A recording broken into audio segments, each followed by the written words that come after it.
So, first, welcome. Are you Now recording? it is recording. Okay. Yeah, I can see it now. Okay, welcome everyone. Today is the second in a row e-learning talk we have for Project Art.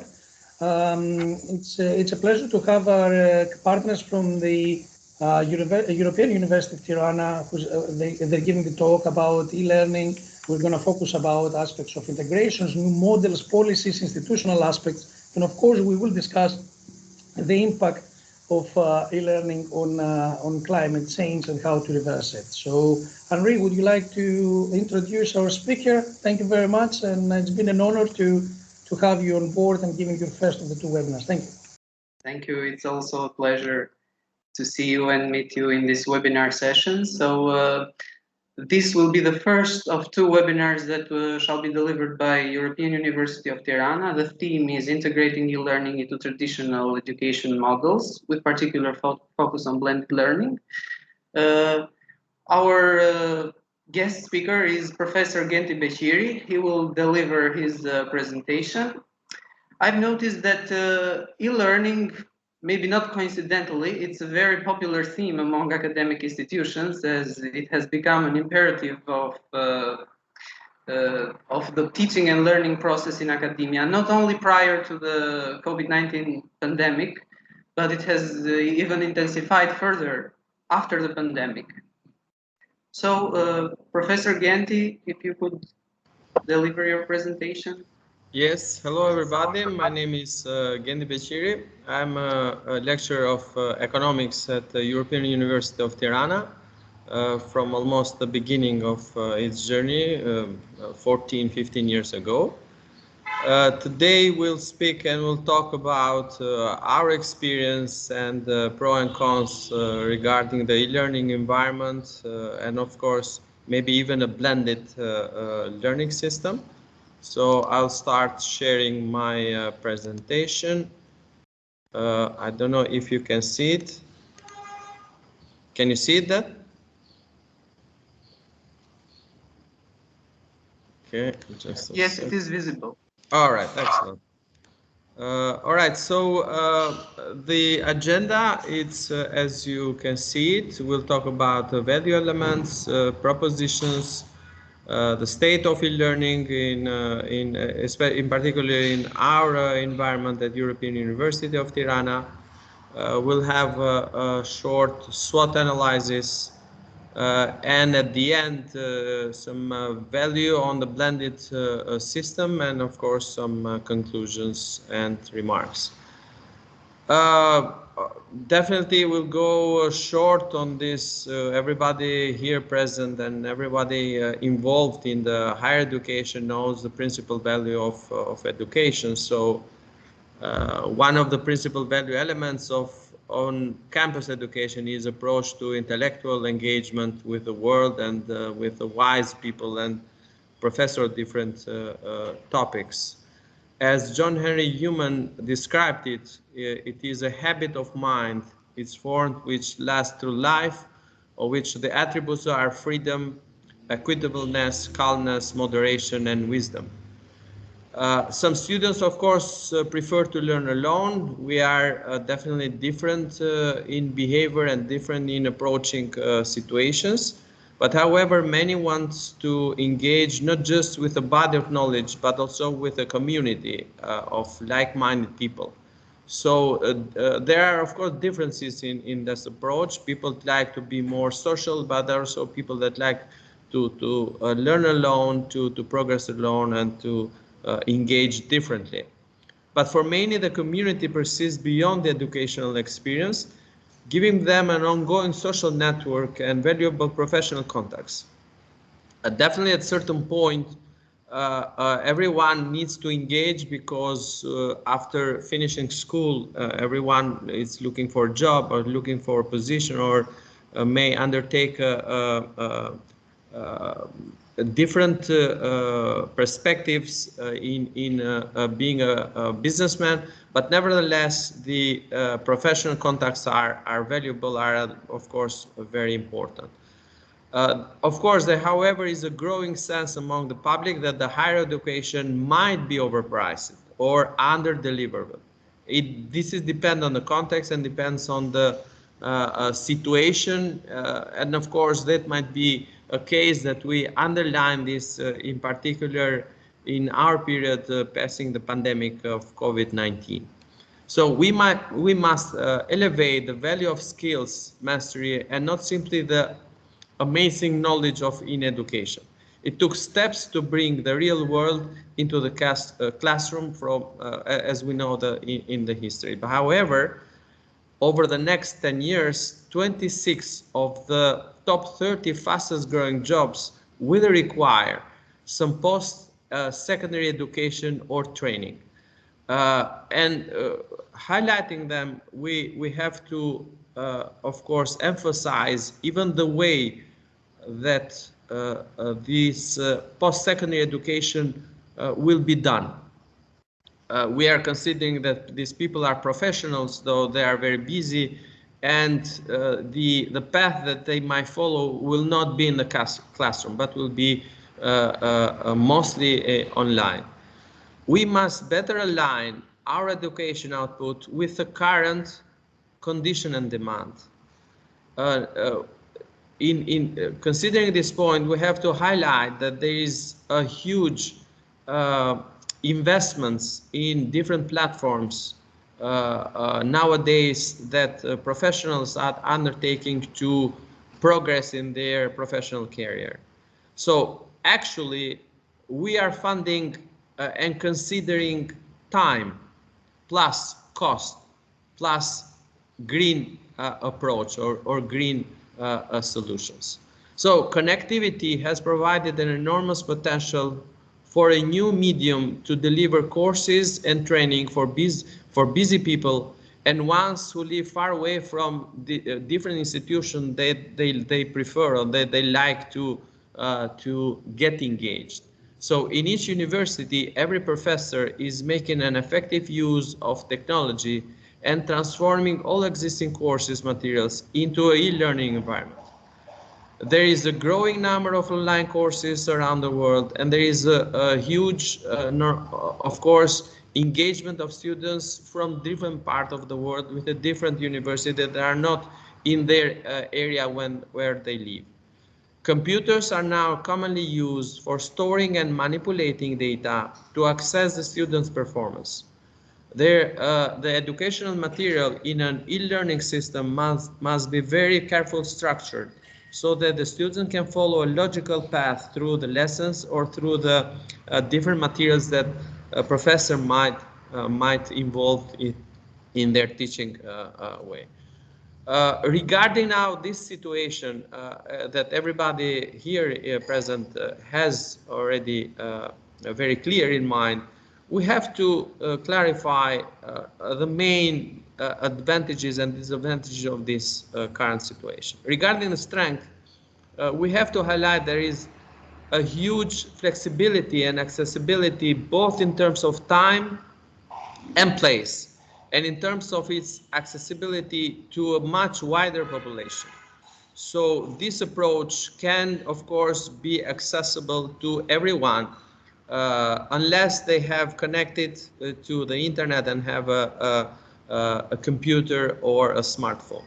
So users can control the steps at which they progress through the materials or through a learning process. And this is a huge advantage for nowadays for people that want to work, they want to progress, they want to study different, or they have to undertake a second training path. Regarding the threats, we have to, unfortunately, have to underline that online students must have proficient computer and internet skills, which is not a huge problem nowadays.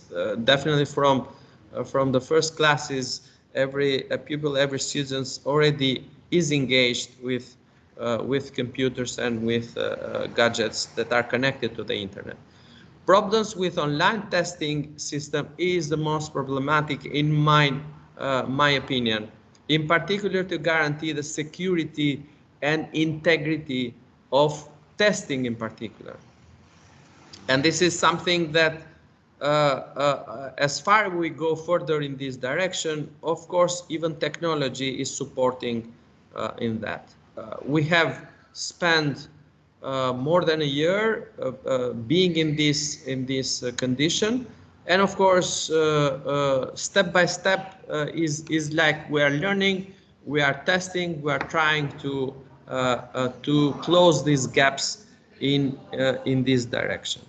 Regarding weakness, the most notable disadvantage of e-learning is the lack of social interaction, which in fact is a very important factor.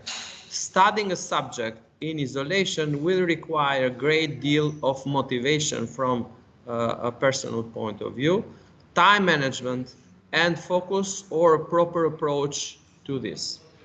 You have the system there, you have the materials there, you have everything that you need, but is not entire thing. So we have to find the motivation or to motivate students to get engaged in this system.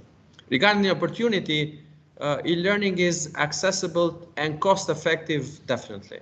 There is no time, no limits, easy to manipulate and control to a greater extent, and this is a progress is done is huge, considering that also students at not at university but at the elementary school are engaging in this direction too, and this is a great opportunity that we are passing or passed already in this. Now, considering this, of course, we cannot switch directly, not because it is not possible, but because students, persons are different. So the best approach for the time being will be a blended online and in-classroom experiences. And we are highlighting some values or issues in this regards. Not proper issues, but just to consider regarding the value of blended system. So, combining online learning with classroom resources is important. Integrating online and in classroom is beneficial because it combines face-to-face teaching system with quickness of virtual learning. So we can cope with needs of different students regarding their time, regarding their behavior, regarding their approach to learning system. No student is alone, but however, having a sense of independence in his or her education journey is something to be considered. Second, offering both appeals to students. Students have indicated that the ability to switch between in-classroom and online instruction is a good and a good progress. This provides flexibility in learning and provides a healthy mix of face-to-face interaction with professors or with mates with problems of self-solving or their approach to this. Third, learning at your own pace. So integrating online learning with traditional education allows you to target your students' strengths and weaknesses. If your students are proficient in one area and can accelerate in his or her learning speed, taking that subject online might be advantage for this person or this group of students. If you are more comfortable in another subject with in-classroom instruction, then you can enjoy benefits as well.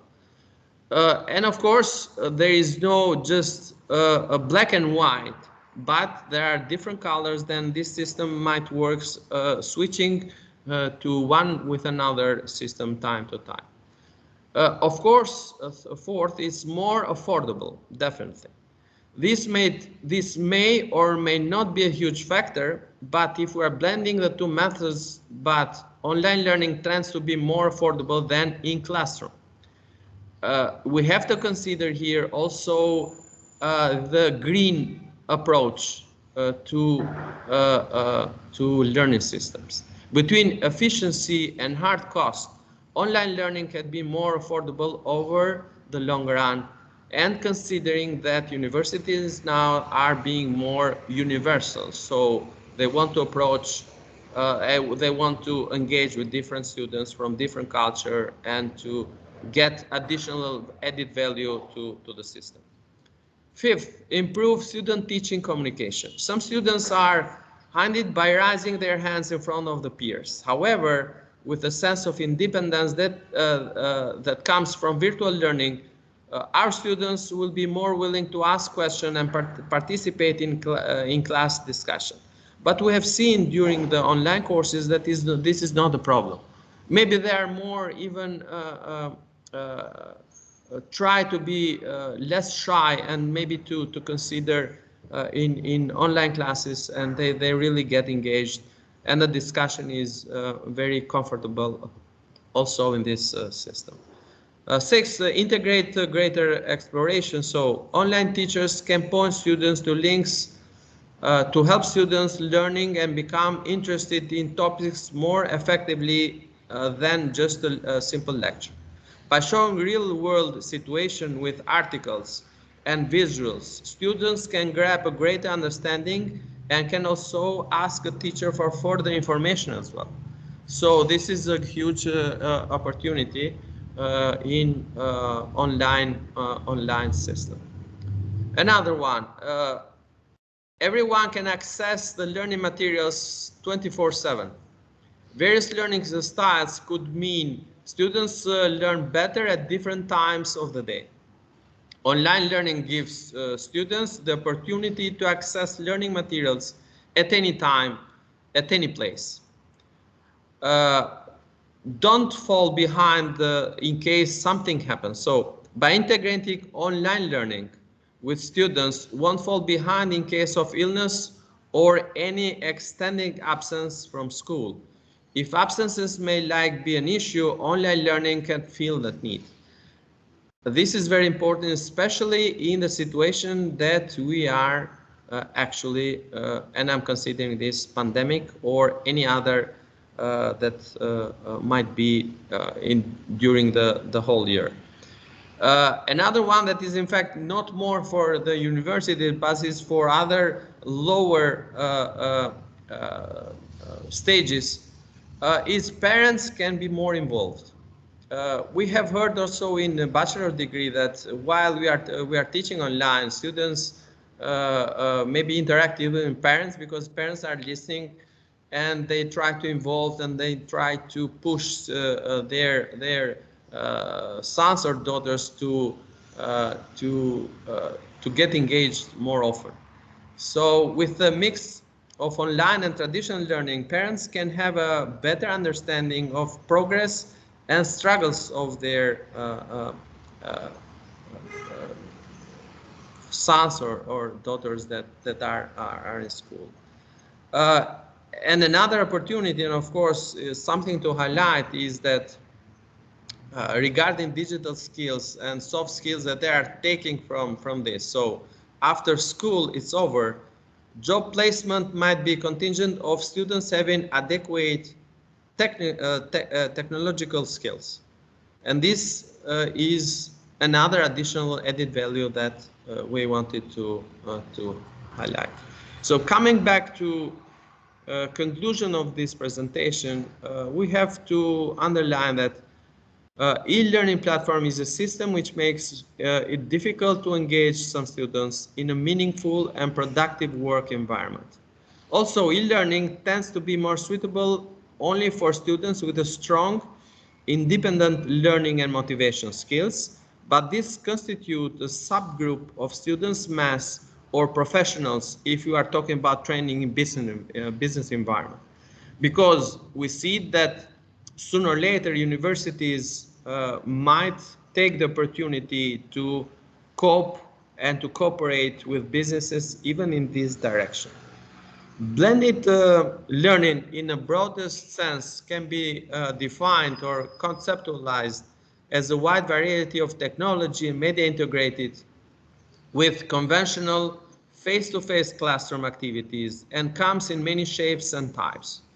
Blended learning can solve the universal problems associated with most e-learning models, such as speed, scale, and impact.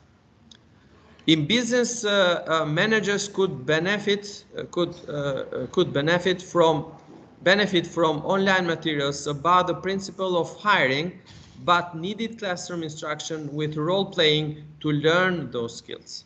This means that blended learning involves the appropriate blended of different components, which includes courses, contents, feedback, and many other things.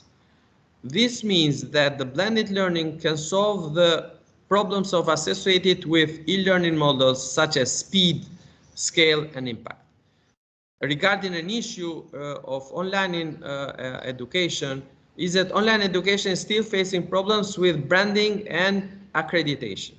Although there has been a growth in online degrees and they are more acceptable, there is still a general perception that they are second-rate degrees, and this is something that should be considered and should be, of course, taken care. Well, this is my presentation, considering the time and considering, of course, the medium. I'm open to any question or consideration or feedback from your side.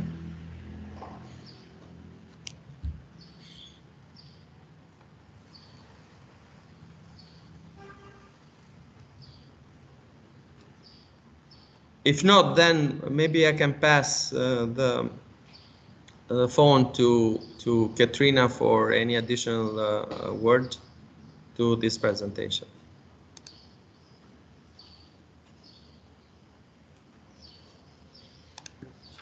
Professor Genti, I have a question. So, as e-learning, based on your presentation, as e-learning is expected to persist and become more adapted to students' needs, even in a post-COVID situation, what are the challenges that you may expect in the foreseeable future, especially from your experience with students? And do you believe there are environmental impacts to following such an approach? Excellent question, in fact. Actually, my experience with this year and a half with online teaching, personally, I really enjoyed. As I presented, the most problematic issue is regarding the motivation from students. So they have to access lectures or seminars at the proper time, at the proper place, and at the proper behavior. But personally, I see that at least the testing system will be great to be extended even further after the COVID period. So I'm considering to always to implement, at least in lectures that I'm giving at economics, either in bachelor or master degree, to test students only online. Now, not from home, but of course at the classroom, in front of the computer. This is not only a green approach, is a cost-effective, is very time-effective, and we don't spend time in printing papers, printing theses, correcting them, and so on and so forth. That takes time, and this is the good side of opportunities that this pandemic or this situation gave to university, and in particular to me. And maybe in a sense, it may also minimize carbon emissions if students are required to travel less. But also that. But let's start from printing less papers and spending more time. The more direct implication. And of course, it's students get engaged and that get evaluated right away. After the exam is finished, students get their rate immediately, they get the feedback immediately, so we don't spend time in telling them that, of course, you have to write this or you had to write that, but it's very direct. And this is a good thing. And of course, blended with online, it's more interactive, it's more fashionable, it's more trendy, it's more modern way of teaching. So, Professor Genti, thank you for your presentation. It was very interesting to hear your insights. And I also invite other people, if you have any comments or questions. Maybe George wants to say something. I'd like just one short note.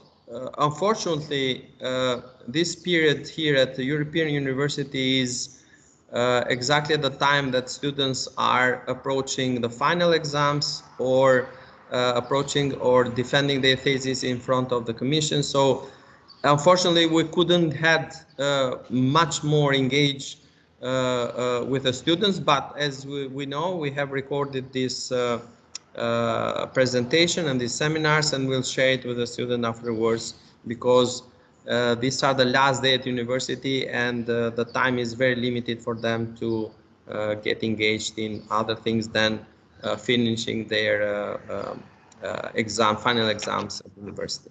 Thank you. Thank you.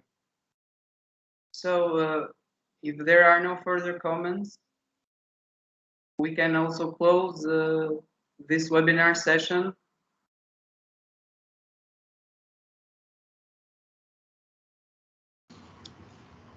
I guess, of course, and we can share it, and thank you for the participation. So thank you to all attendees. It was nice to see you today, and have a nice break. Bye-bye. Thank you very much. Bye.